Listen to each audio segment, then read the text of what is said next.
નમસ્કાર મિત્રો, જય શ્રી કૃષ્ણ, હર હર મહાદેવ. મિત્રો, ભાગ્યશાળી સ્ત્રીના ચિહ્નો. મિત્રો, શું તમે ક્યારેય વિચાર્યું છે કે લગ્ન પછી નથી બચાના કેમ બદલાઈ જાય છે? શું આ માત્ર એક સંયોગ છે કે પછી તેની પાછળ કોઈ ખાસ કારણ છે?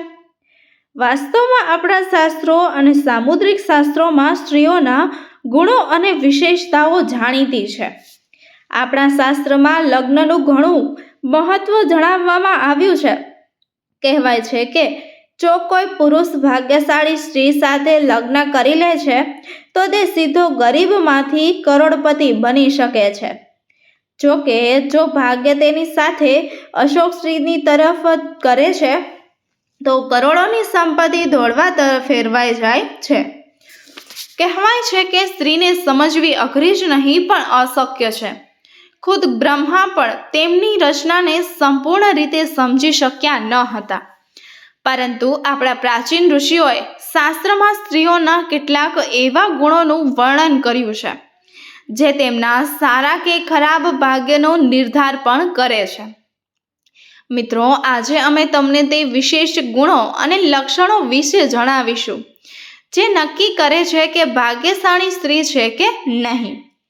પરંતુ તે પહેલાં જો તમે પણ ઈચ્છો છો કે દેવી લક્ષ્મીનો આશીર્વાદ હંમેશા તમારી સાથે રહે તો આ વિડીયોને લાઈક કરો, સબસ્ક્રાઈબ કરો અને કમેન્ટ બોક્સમાં જય લક્ષ્મી માતા જરૂરથી લખી દેજો. નંબર 1. મિત્રો, નાની આંગળી એ પ્રથમ ઓળખ છે. જો આપણે તેની વાત કરીએ તો જો કોઈ સ્ત્રીના પગનો નાની આંગળી જમીનને સ્પર્શ કરે છે તો તે સ્ત્રીને ખૂબ જ શુભ માનવામાં પણ આવે છે. સમુદ્ર શાસ્ત્ર અનુસાર આ મિસ્ત્રી જે ઘરમાં જાય છે ત્યાં હંમેશા સુખ સમૃદ્ધિ રહે છે. માત્ર તેના પતિ સાથે સુખ અને સમૃદ્ધિ લાવે છે પરંતુ તેના પરિવાર માટે પણ સુખ સમૃદ્ધિ લાવે છે. આવી મહિલાઓ માત્ર પોતાના માટે જ નહીં પરંતુ સમગ્ર પરિવાર માટે નસીબદાર હોય છે. આવી મહિલાઓ પરિવારના દરેક સભ્યને ખુશ રાખવામાં પણ સક્ષમ હોય છે. નંબર 2. પહોળું કપાળ. છોકરીનું કપાળ 3 આંગળી જેટલું પહોંચ્યું છે અને અર્ધચંદ્ર કલ જેવો છે તે પણ ખૂબ જ ભાગ્યશાળી માનવામાં આવે છે. આવી છોકરીઓ જે ઘરમાં જાય છે ત્યાં ક્યારેય દુઃખ નથી હોતું. તેમની બુદ્ધિ હોય છે અને આખો પરિવાર સકારાત્મક ઉર્જાથી સમૃદ્ધ થાય છે. આ છોકરીઓના આવવાથી જાણે ઘરની કિસ્મત જ બદલાઈ જાય છે. એવું કહેવાય છે કે આ મહિલાઓ પરિવારમાં સમૃદ્ધિને લાવે છે. નંબર 3. આંખોની વિશેષતા. આંખો દરેક સભ્યો માટે વરદાન છે. મિત્રો, શું તમે ક્યારેય સ્ત્રીની આંખોની રચના પર ધ્યાન આપ્યું છે? સામુદ્રિક શાસ્ત્ર અનુસાર જો સ્ત્રીની આંખોની ઉપર કે નીચે ત્વચામાં સહેજ લાલાશ હોય તો અને વિદ્યાર્થી કાળો અને સફેદ હોય છે તો શરીરનો ભાગ દૂધ જેવો તો સ્ત્રી ખૂબ જ ભાગ્યશાળી માનવામાં આવે છે. આ સિવાય જો તેની ચાલ હંસ જેવી હોય અને તેની કમર પાતળી હોય તો તે સ્ત્રી તમામ સુખ ભોગવે છે. આવી મહિલાઓને જીવનમાં તમામ પ્રકારની સુખ સુવિધાઓ મળે છે અને તેમનું જીવન સુખી થઈ શકે છે. નંબર 4. નાક પર છછુંદર સમુદ્ર. સમુદ્ર શાસ્ત્રમાં નાક પર છછુંદર એટલે કે ભાગ્યશાળી માનવામાં આવે છે. જો કોઈ વ્યક્તિના નાક પર છછુંદર હોય તો તે છોકરીના નાકના આગળના ભાગમાં છછુંદર હોય તો તે ભગવાન, ધનવાન અને ભાગ્યશાળી હોય છે. જે ઘરમાં આવી મહિલાઓ જાય છે ત્યાં ક્યારેય પૈસાની કમી નથી હોતી અને તેમનું દરેક ઘરમાં લોકો સાથે સુખ અને સમૃદ્ધિ પણ લાવે છે. મહિલાઓ હંમેશા પરિવારની આર્થિક સ્થિતિને મજબૂત રાખે છે. નંબર 5. અંગૂઠો. હવે પગ વિશે વાત કરીએ તો મિત્રો, જો કોઈ છોકરીના પગનો અંગૂઠો ગોળાકાર અને ઊંચો હોય અને તેમાં થોડી લાલાશ પણ હોય તો તે સ્ત્રી ખૂબ જ ભાગ્યશાળી માનવામાં આવે છે. સામુદ્રિક શાસ્ત્રમાં કહેવાયું છે કે આવી સ્ત્રીઓ તેમના પતિ માટે સૌભાગ્યશાળી લઈને આવે છે. તેમના જીવનમાં જે પણ પડકારો આવે છે તેઓ તેને સરળતાથી પાર કરે છે અને તેમના પતિને સફળતા પ્રાપ્ત કરવામાં પણ મદદ કરે છે.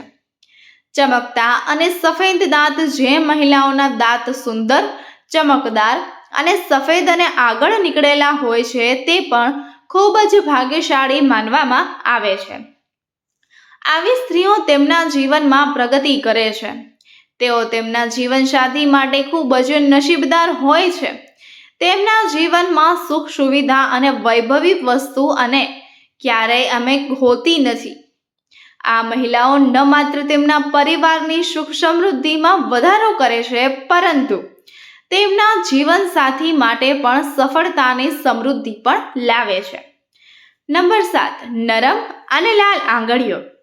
હવે આંગળીઓ વિશે વાત કરીએ તો જે મહિલાઓને આંગળીઓ લાંબી, પાતળી અને ગોળાકાર હોય છે અને જ્યારે તેઓ એકબીજા સાથે જોડાય છે ત્યારે તેમાં કોઈ પણ છિદ્ર નથી હોતું, તે મહિલા ખૂબ જ ભાગ્યશાળી છે તેમ માનવામાં આવે છે. જો તેમના નખ લાલ, કોમળ, ઉષા અને મુલાયમ હોય છે તો તેઓ સુખ સમૃદ્ધિ લાવે છે. આ મહિલાઓને જ તમામ સુવિધાઓ મળે છે. તેઓ તેમના પરિવાર માટે વરદાન સમાન છે, જે હંમેશા સુખ અને સમૃદ્ધિ લાવે છે. નંબર 8. સાપ જેવી સુંદર ગરદન. ભવિષ્ય પુરાણમાં કહેવામાં આવ્યું છે કે જે સ્ત્રીની ગરદન પર સાપની જેમ 3 સ્પષ્ટ રેખાઓ હોય તો તે ગર્ભવતી હોય તો તેના ગળામાંથી શણગારવામાં આવે છે. આ મહિલાઓ સમૃદ્ધિ અને સંપત્તિનું પ્રતીક છે. પરંતુ જો કોઈ મહિલાની ગરદન નબળી હોય તો તે મહિલા ગરીબ હોઈ શકે છે. જ્યારે લાંબી ગરદનવાળી મહિલાઓ સંતાન ન હોવાની શક્યતા છે. નંબર 9. પિતાના ચહેરા જેવો ચહેરો. આ ખૂબ જ રસપ્રદ છે. જો કોઈ છોકરીનો ચહેરો તેના પિતા સાથે મળતો આવે છે તો તે છોકરી ખૂબ જ નસીબદાર માનવામાં આવે છે. છોકરીઓને જીવનમાં દરેક સુખ મળે છે. તેવી જ રીતે જો કોઈ છોકરાનો ચહેરો તેની માતા સાથે મળતો આવે છે તો તે છોકરો પણ ખૂબ જ નસીબદાર માનવામાં પણ આવે છે. નંબર 10. કમર જેવી આંખો. ભવિષ્ય પુરાણ અનુસાર જે મહિલાઓની આંખો કમળની પાંખડી જેવી હોય છે અને જો તેમની વચ્ચેની જગ્યા ભૂરા નહીં પણ સફેદ હોય તો આવી મહિલાઓ તેમના પતિ માટે ખૂબ જ ભાગ્યશાળી હોય છે. પરંતુ ભાગ્ય માત્ર તેમના માટે જ નહીં પરંતુ તેમના પતિ માટે પણ સુખ અને સમૃદ્ધિ લાવે છે. નંબર 11. કોમળ હાથ. જો કોઈ સ્ત્રીના હાથના હાડકાં નરમ હોય તો તે સ્ત્રી તેના પતિ માટે ખૂબ જ ભાગ્યશાળી હોય છે. જો વાળની મજબૂતાઈ દેખાતી ન હોય અને તેના હાથ નરમ હોય તો તે પણ મિત્રો ભાગ્યશાળી સ્ત્રીની નિશાની માનવામાં આવે છે. આ ઉપરાંત જો તેના હાથ પર વધુ વાળ નથી તો તે સ્ત્રી ખૂબ જ ભાગ્યશાળી અને નસીબદાર માનવામાં આવે છે. મિત્રો, ધર્મને લગતો આ આર્ટિકલ માત્ર અલગ અલગ મળતી માહિતીને આધારિત નહીં કે તમે તેને સત્ય જ માની લો, કારણ કે ધર્મ દરેકની આશાનો વિષય છે. આથી મિત્રો, અહીં આપવામાં આવેલી જાણકારીને અનુસરતા પહેલા ધર્મ કે શાસ્ત્ર આધારિત જ્ઞાન ધરાવતા વિદ્વાનોની સલાહ લેવી હતી. આવશ્યક રહેશે નહીં તો મુશ્કેલી સર્જાય તો જવાબદારી અમારી નહીં રહે, કારણ કે આ આર્ટિકલ ફક્ત ન્યૂઝમાં હેતુસર પબ્લિશ કરવામાં આવ્યો છે. મિત્રો, તો જો તમને આજની આ અમારી નવી માહિતી પસંદ આવી હોય તો કૃપા કરીને વિડીયોને લાઈક કરો અને મારી યુટ્યુબ ચેનલને સબસ્ક્રાઈબ જરૂરથી કરજો અને તમારા મિત્ર સર્કલ સાથે આ વિડીયો શેર કરવાનું બિલકુલ પણ ભૂલશો નહીં, જેથી અમારા નવા વિડીયોની સૂચના તમને મળતી રહે. તો મિત્રો, વિડીયોને અંત સુધી જોવા બદલ આપ સૌનો ખૂબ ખૂબ આભાર. ધન્યવાદ. ફરી મળીશું નવા વિડીયો સાથે. ધન્યવાદ.